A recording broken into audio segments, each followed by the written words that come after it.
Hi అండి, అందరికీ good morning. ఈరోజు egg rice, easy egg rice. Bachelors easy అంటే ఎలాగంటే అలా అంత ఈజీగా చేసుకోవచ్చు ఆడుతూ పాడుతూ.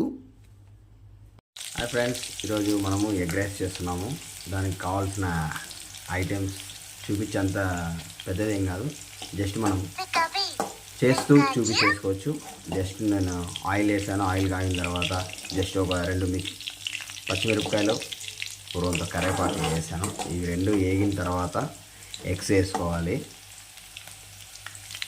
ఇలా వేగిన తర్వాత ఎగ్స్ పగలు కొట్టుకొని డైరెక్ట్ వేసుకోవాలి. చాలా ఈజీ అండి, బ్యాచిలర్స్ చాలా అంటే చాలా ఈజీ, డెడ్ ఈజీగా చేసుకోవచ్చు. చాలా బాగుంటుందండి.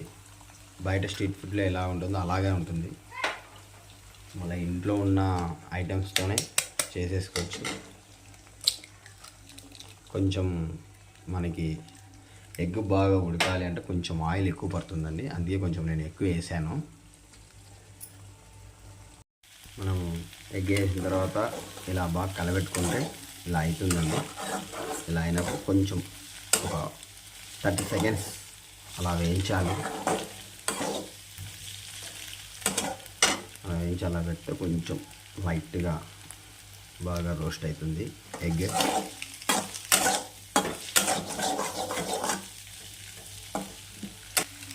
పెట్టి అయిపోయిన తర్వాత మనం రైస్ వేసుకోవాలండి.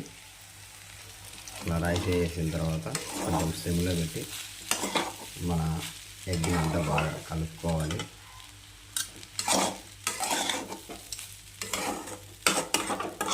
దాని ఎగ్గుకున్న ఆయిల్ అంతా రైస్కి పడుతుందండి బాగా. అలా కొట్టిన తర్వాత ఇప్పుడు దీనికి కావాల్సిన ఐటమ్స్ ఏమేమో చూపిస్తాను. గరం మసాలా జస్ట్ ఒక 2 స్పూన్,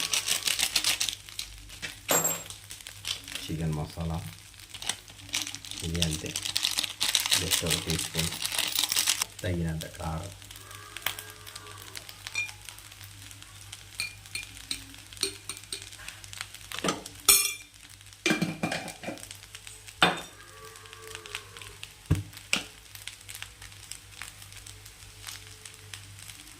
సాల్ట్ తగినంత వేసిన తర్వాత సిమ్లో పెట్టుకొని కలబెట్టాలి.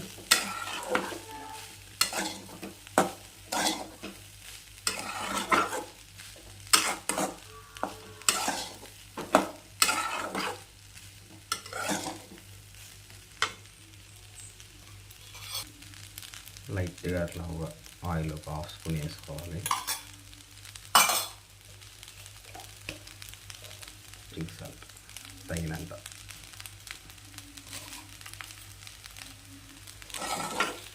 ఆల్మోస్ట్ అయిపోయినట్లే.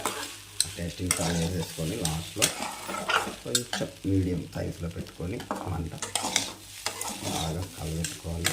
కిందికి పైకి